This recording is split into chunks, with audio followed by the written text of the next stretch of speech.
Good morning. We are all sure that we know ourselves. Well, that's until some what if question pops up in your head. Today, we will introduce you a dilemma. This question doesn't have a right answer, but it will help you to understand yourself better. Would you rather commit an immoral act and no one would know about it, or you would prefer not to, but everyone would assume you did? Take your time, think. The same will be done by randomly picked up people who are giving answers to our correspondence. Что вы предпочтете, украсть что-нибудь и никто об этом не узнает, или ничего не красть, но все будут думать, что вы виноваты? Мгм. Я думаю, второй вариант, потому что, я честный человек, и скрывать мне нечего. Если люди будут думать, что я виноват, пусть думают, какое мне дело.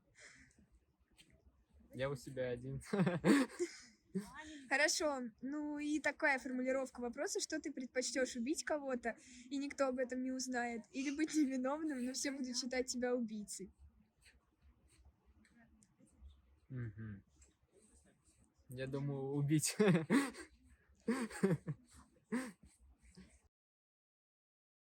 Скажи, пожалуйста, ты бы предпочел сделать что-то плохое, но чтобы это вообще никто не узнал? Или же не делать ничего плохого, но чтобы все думали, все общество думало, что ты вот что-то это плохое сделал?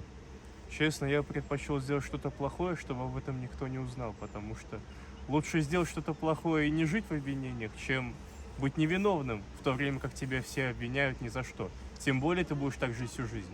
А это будет зависеть от, не знаю, тяжести поступка, вот в твоем понимании? Насколько мне кажется, нет. То есть в Мне любом случае. в любом случае. Здравствуйте, Сергей Здравствуйте. Владимирович. Скажите, пожалуйста, что бы вы предпочли? Совершить плохой поступок, но чтобы об этом никто не знал, или не совершать плохой поступок, но чтобы все думали, что вы его совершили? Я обычно всегда только хорошее все делаю. Все знают об этом. Мгм. А плохом это... Плохое это очень плохое. Оно даже никому не советую делать плохого. Ну а что в вашем понимании плохое?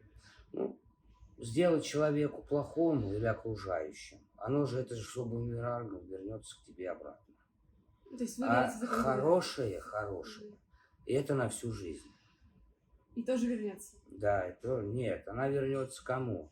Всем окружающим. Вот я делаю хорошее, мне плохого никто ничего не делаешь. Мгм. Только все уважают меня, ценят, как сказать. И это надолго. Вот тоже будете там с кем-нибудь общаться, будете. А вот вы знаете, вот такой охранник был раньше, вот мы знали, учились. Вот. А плохого никогда не вспомнит. Это точно. Да. Да. Елена. Елена, скажите, пожалуйста, что бы вы предпочли? Совершить плохой поступок, но чтобы об этом никто не знал, или не совершать плохой поступок, но чтобы все люди окружающие думали, что вы это сделали?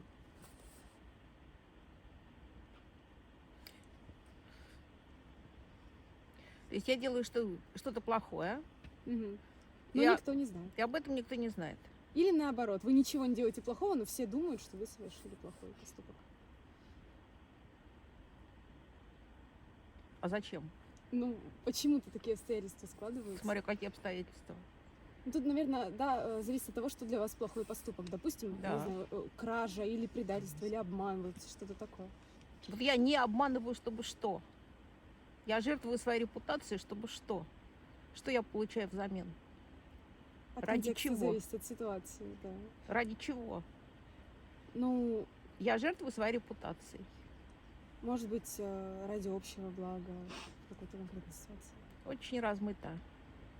То есть все зависит вот от конкретных условий, от конкретных людей вокруг. Насколько это соответствует моим ценностям. Что бы вы выбрали? Мгм. Совершить плохой поступок, но никто из людей бы о нем не узнал, что вы его совершили? Либо не совершать плохого поступка, Мгм. но все окружающие люди бы думали, что вы его совершили. На второй вариант лучше. Не совершить и Не не совершать? совершить плохое. Да, Мгм. да. А вы можете объяснить, почему? Ну, потому что если делаешь плохое, самому трудно, знаешь, и думаешь, что можно мучиться всю жизнь. А когда делаешь неплохое, а доброе, всю жизнь свободной. В Библии написано, что если делаете грех, вы раб греха. Чтобы скорее убили, и все об этом, никто бы об этом не узнал. Или вы бы предпочли не убить, но чтобы все думали, что вы убили. Какой выбор вы бы сделали? Конечно же, второй вариант. Убить — это тяжкий грех в целом. И лучше знать, что ты честен сам перед собой, и абсолютно не важно, что думают о тебе другие люди. Вот так. А ваш ответ изменился бы, если бы преступление или поступок было бы другой тяжести? Например, если бы это была кража или предательство? Вместо убийства. На самом деле неоднозначная ситуация, потому что никогда не знаешь, как можешь себя повести в той или иной ситуации, не можешь предсказать свое поведение, потому что иногда возникают страхи, что о тебе подумают другие люди, но всегда нужно оставаться, стараться быть собой, и, соответственно, я бы все равно остался при таком же мнении, вот как сказал. Смотри, что бы ты выбрала? Совершить плохой поступок, но на нем никто не узнает, либо не совершить плохого поступка, но все будут думать, что ты это сделал. Допустим, кража, убийство. Ну, я думаю, что я бы не совершала плохого поступка, но все бы думали, что это плохой поступок я сделала. Почему? Ну, потому что люди много всего говорят, и это не есть правда, поэтому я бы не делала. Я на рфаке учусь. Какие плохие поступки? Закон. Скажите, пожалуйста, вы бы выбрали совершить что-то плохое, что-то ужасное, но чтобы об этом никто не узнал, либо не совершать ничего там предосудительного, плохого, но чтобы все вокруг думали, что вы это совершили? Надеюсь, английский язык. Это будет с английскими субтитрами, и это просто проект по английскому языку. Мы наложим субтитры. Просто для простоты задаем на русском языке. Изначально вопрос формуляр на английском. Знаете, очень сложный этический вопрос. Наверное, хочется ответить. Нет, наверное, даже не хочется ответить. Наверное, все-таки какая-то камера вверху существует, наверное, все равно. Ваш ответ связан именно с какими-то такими религиозными воззрениями, про правильно сказать. Я не очень религиозный человек, но все-таки верю, что есть некое что-то, нечто доброе, и есть нечто, что-то злое, вот нужно подпитывать что-то злое. Скажите, пожалуйста, вот от тяжести деяния, вот этого плохого поступка, вот может измениться ваш ответ? Да? Вы бы предпочли совершить плохой поступок, но чтобы никто об этом не узнал, либо не совершать плохого поступка, но все будут думать, что вы его совершили?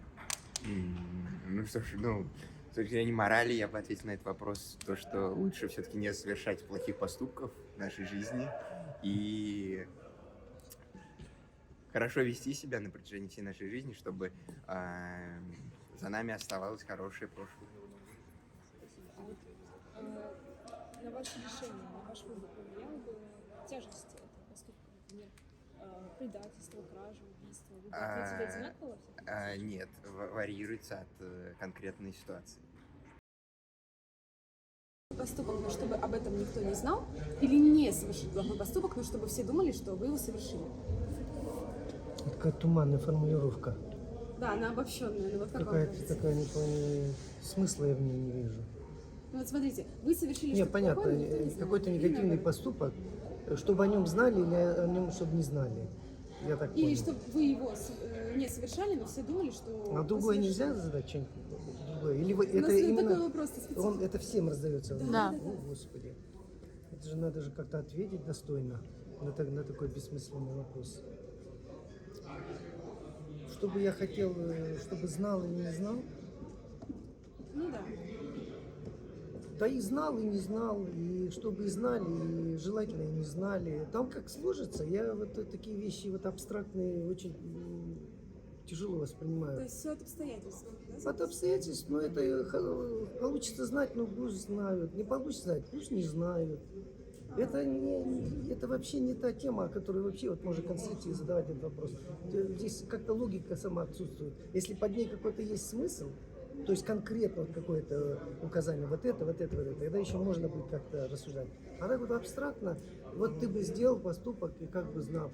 Есть поступок, который, конечно, хочется, чтобы знали, а есть вещи, которые вообще нежелательно никому знать.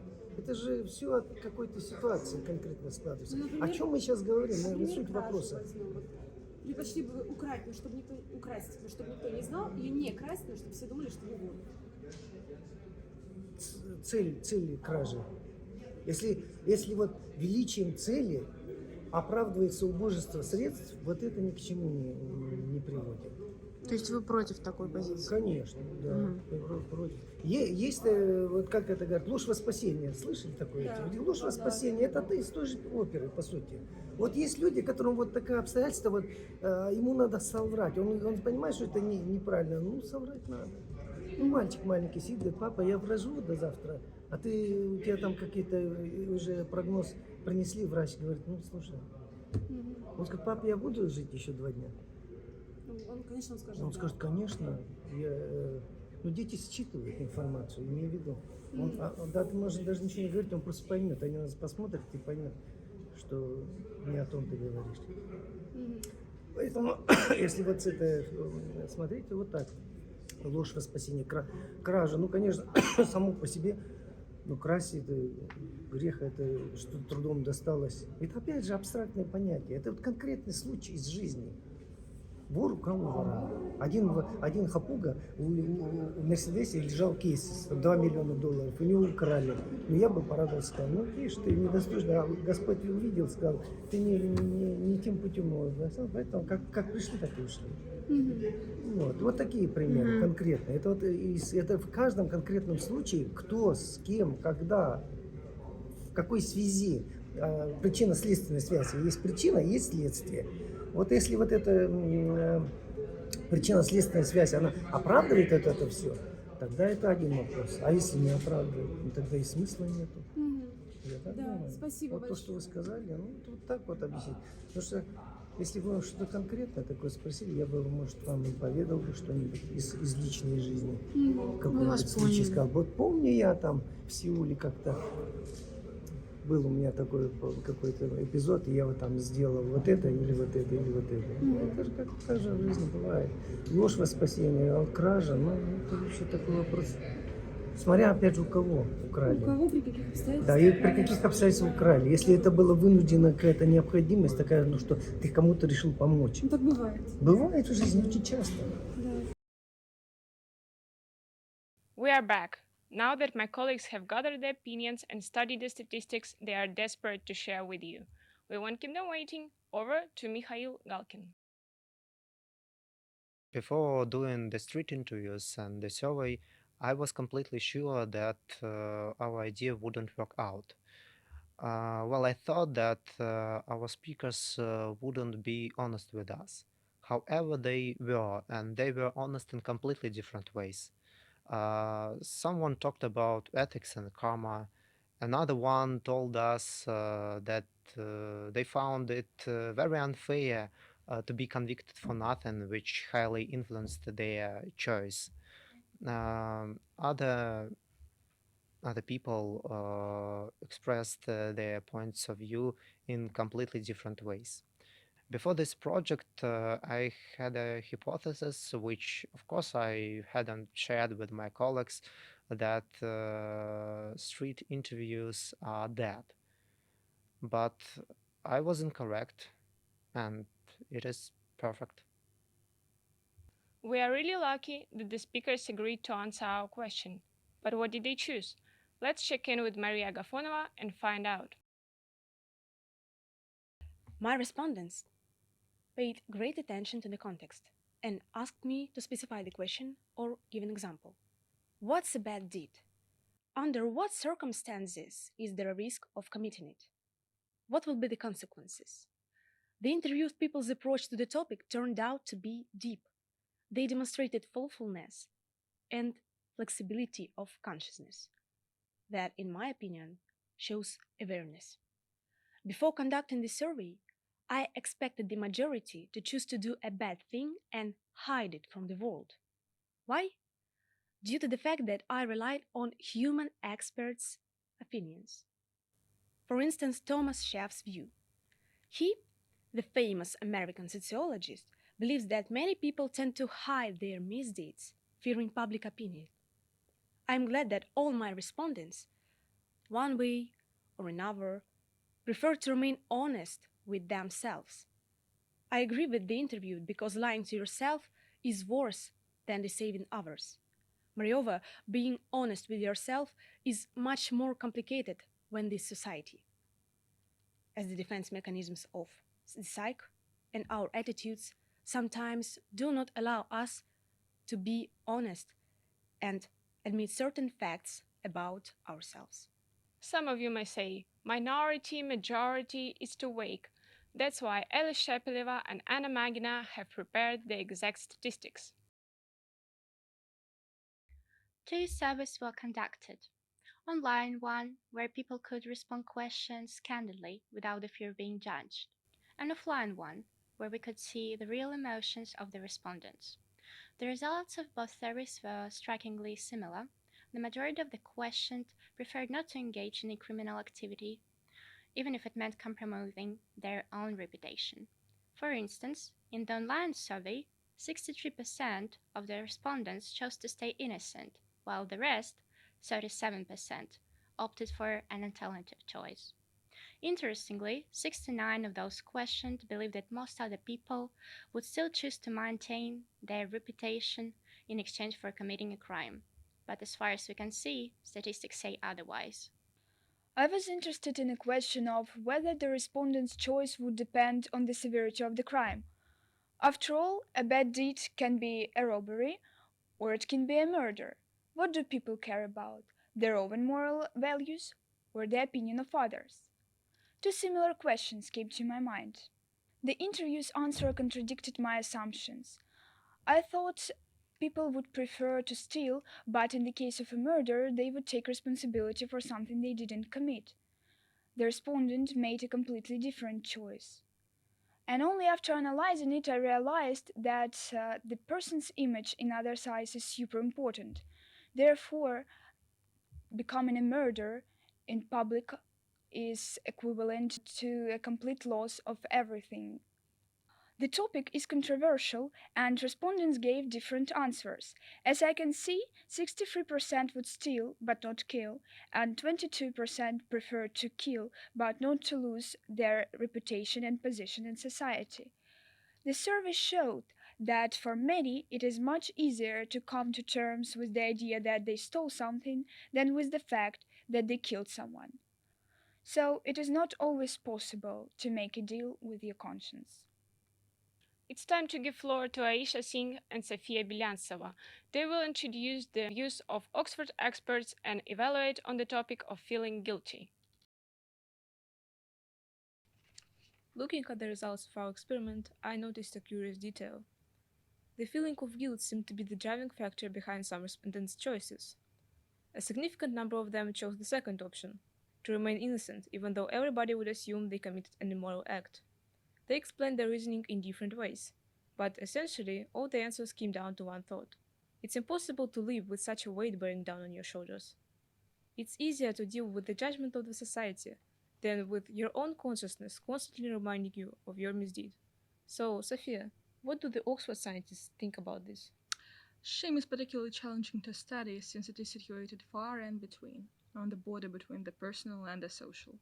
Yet, there is no rigid boundary between these two aspects of shame, write David Nash and Anne-Marie Kildee, professors of Oxford Brookes, in their book Cultures of Shame. I think this book is crucial in our understanding of the topic, since it delves deep into the social conscious. Why do I do what I do? Is it because I consider it right? Is it because my family and my friends consider it right? Is it because I was just born this way, or maybe I was taught this way? What is the difference, after all? I don't commit a crime because I consider it immoral, and I don't commit a crime because I fear being ostracized. These 2 points can coexist. Both stem from the same root: societal morals and expectations. Well, personally, I agree with the respondents who chose the second option. I mean, guilt can be a very powerful emotion that can cause not only general unhappiness, but also some very serious issues such as depression and anxiety, and those are not easy to deal with. Of course, that is true, I agree with you. However, I think the professors may have a point. For example, Mary Kilday thinks that humans are born with no moral compass. Can you believe that? She thinks that we are born as a blank state, and everything, including our morals and our expectations, even our personality traits, are learned. And therefore, shame is also learned. And we feel shame because of everything. We feel shame because we commit a crime, because we don't commit a crime, because we are capable of committing a crime. Isn't that interesting? I think that we live in this constant state of fear, if it makes sense. Fear of ourselves and fear of the others. And that's where depression and anxiety comes through. Both sides, even people who don't want to commit a crime, still feel that.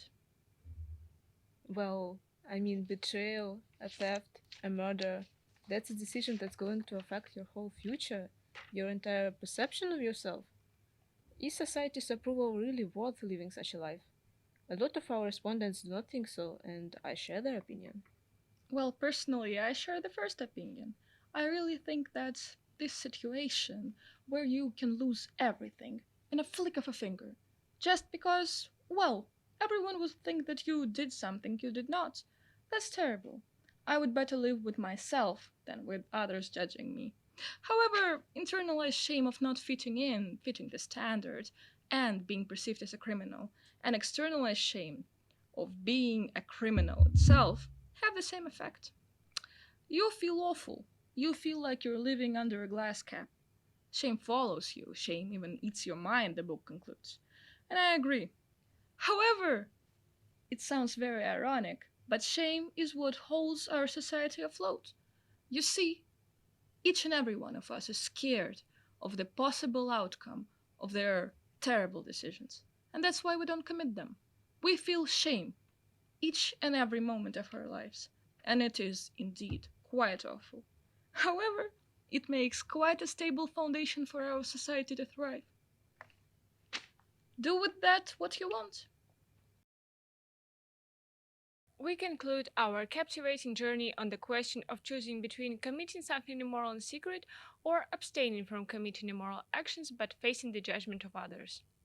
The results of the street survey were quite unexpected, but deep was the analysis of our experts. Throughout our program, we were analyzing the statistics, hearing the perceptions of different people, and engaging in discussions. Overall, we hope you enjoyed watching how human nature manifests in different characters. Life is versatile, and so are people. The main aim of our project was to provoke thinking. Be honest now, what is your answer?